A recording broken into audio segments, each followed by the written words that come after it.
right, we are rolling. All right, my name is Noah Quintero. I am a graduate student at the University of San Francisco, currently working on a degree in sports management. Today, I am given the privilege of interviewing Vice President of Programming in the Pac-12 Networks, Mr. Patrick Griffin. Great to be here, Noah. Thank you. All right, let's get started. The first question I have for you, Mr. Griffin, would you provide a brief summary of your current role and primary responsibilities? Sure. So as you mentioned, I'm currently the Vice President of Programming for the Pac-12 Networks. My responsibilities are to oversee the content strategy and planning for all of our platforms, which includes our 7 linear cable networks, as well as our digital offerings, so our website, social, and also a recently launched free streaming service we have called Pac-12 Insider. So I lead all of our programming and scheduling, which is the oversight of our live events that we do. We do 850 live events each year. We do studio and original programming. I also oversee our traffic department, which is commercial inventory fulfillment and operations. I oversee our archives, which is our library content, as well as our live streaming area, which is live events that are produced by our campuses and made available on several free streaming platforms, including the school websites, pac12.com, and the free streaming platform I just referenced, Pac12 Insider. So those are kind of the main points of emphasis that I oversee and handle for the Pac12 organization. Okay, and you said 850 live events. Do you know how many sports that is? Just curious. It's about 30. Yeah, Wow. the Pac-12 schools, I think, have more sports than just about any other collegiate conference in the nation. And I think not every school participates in every sport, but we do televise close to 30 overall sports across the board. So we run the gambit from everything from football and basketball to beach volleyball, lacrosse, gymnastics, swimming and diving, baseball, softball, and everything in between. So it's quite a large breadth and depth of sports that we televise. Oh, that's awesome. That's a large variety of sports. For sure. Right. The next question I have for you is what key lessons have you learned from working in sports? Yeah, I've learned a lot. I think the last 15 months or so, living through a pandemic and working through a pandemic, definitely has highlighted this, but I think the only constant in sports is change. Things are going to adapt. You're going to need to pivot. That's just the way it goes with live sports, especially. Things never are going to go exactly to plan. So being able to navigate, choppy waters is certainly crucial. And I think the pandemic has definitely taught us that you're going to have to be able to change your MO and be able to find a way to thrive in any circumstance. And so with the pandemic affecting the country and live sports as it did, I never thought we would see, sporting events with no one in the stands.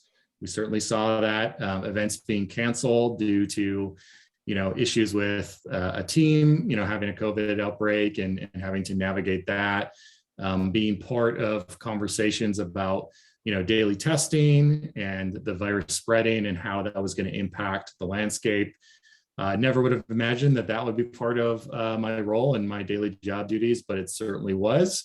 It was difficult as everyone kind of experienced, but I think being able to roll with the punches as they sort of transpired and being ready to adapt and create new ways of doing things was definitely key, to having a success. And so I think that's one of the things that stuck with me recently is always being ready to adapt to the circumstances, because they are not going to go perfectly, as we know, but having the ability to kind of redirect or try something different to ultimately get what you want to get done is going to be crucial. So that's kind of a big key takeaway that I've sort of had on the top of my mind recently. Yeah, that's great. Completely understandable. I mean, I know the pandemic really shifted the whole sports industry, and not everyone was able to keep their jobs, but it's tough.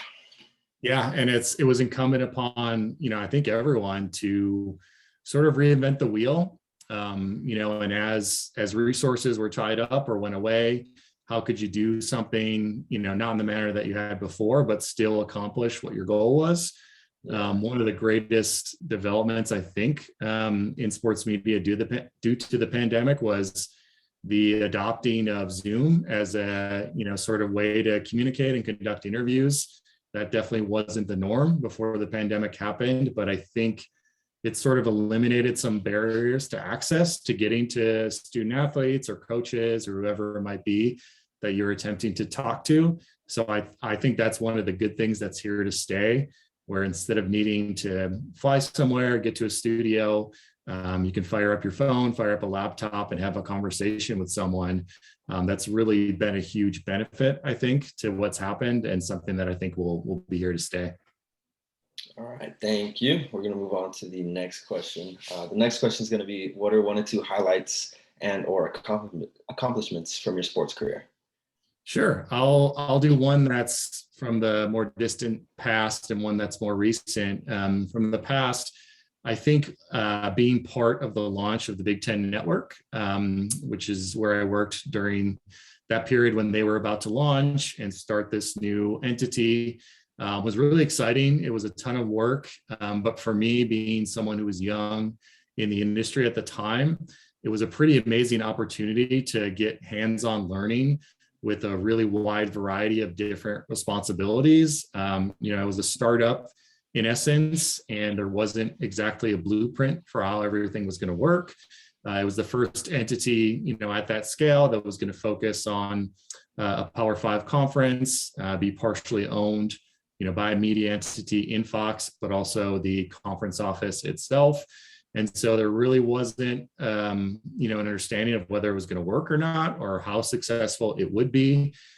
So I think going through that at the time sort of gave me a crash course in all things media and college sports. And I was really grateful to kind of have that opportunity, to kind of get my feet wet, to be able to learn so many different types of things right off the bat was hugely influential on me, and has definitely been a shining point for me in my career, and meeting all the folks that I did and still being very connected to a lot of the initial staff that I joined there was really important to me, and I think proved to be really influential in my career, and was sort of a grounding point for what, the things I would want to try to go on and accomplish later in my career. And then looking at something a little bit more recent, I think at the Pac-12, one of the things that I've been most excited about is launching this new streaming service that we did called Pac-12 Insider, because it was a space that we hadn't yet explored. Streaming is certainly, if not the future, the now of our industry. And so being involved with launching, an AVOD service, what they call fast channel, free ad-supported streaming television, has been really awesome to meet, new partners in the space, to develop new distribution relationships with a set of, non-traditional companies that are, delivering content to people where they are, directly to them, either via phone or via a connected television, has been really awesome to participate in. I think the Pac-12 has an amazing amount of content to offer to its fans.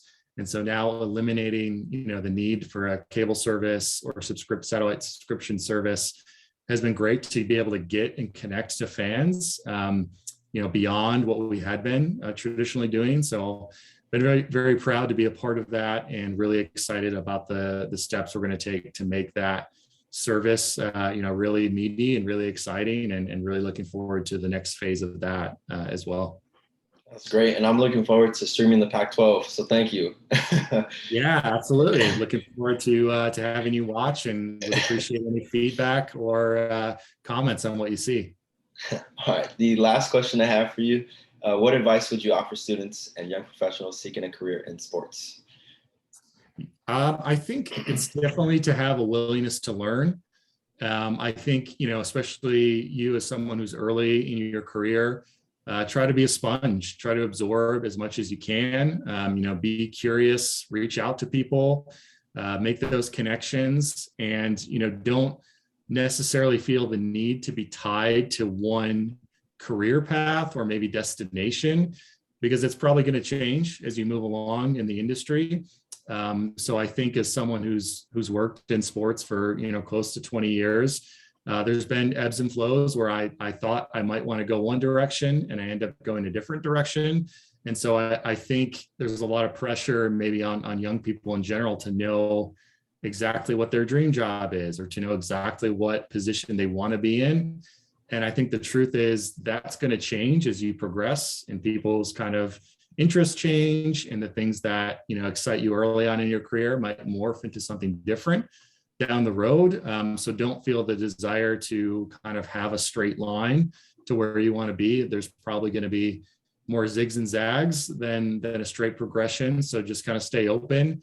And again, try to learn as much as you can, because it's really an opportunity to gain experience, especially early on, and be willing to kind of try new things. I think there's a bevy of opportunities out there. And if you kind of remain open-minded to trying things that maybe aren't on your radar now, but could be down the road, I think that's the best way to kind of experience and find out what exactly you're passionate about. Is this what you envisioned when you first had the mindset of going to sports, or what was your first straight line thinking? No, definitely not. I think for me, I just loved sports. And so to be able to pair a job with my passion seemed like the perfect opportunity for me. But I didn't know I was going to, end up in programming or kind of take the path that I did. I think I was just open to sort of trying anything, learning anything that I could. And where it kind of clicked for me was I realized I was most interested in kind of the strategy and planning that goes into everything related to sports on the front end. So sort of trying to create this jigsaw puzzle, of what you're going to try to do as an entity or as a department, and being able to adapt as things change and you get thrown curveballs. But the planning process, given my sort of analytical side of my brain, was really appealing to me. And so as I saw this sort of opportunity appear before me in being part of the planning and the strategy that goes into the larger scope of things, really appealed to me. And I jumped at the opportunity to kind of be a part of that phase of the landscape. All right. Well, thank you so much for taking the time to speak with me today. I'm very appreciative of your time. I know you're a busy man, and I think that concludes the interview. Absolutely. Thank you for the time, Noah. Appreciate the opportunity, and look forward to seeing you grow in your career. All right. Thank you. Thank you.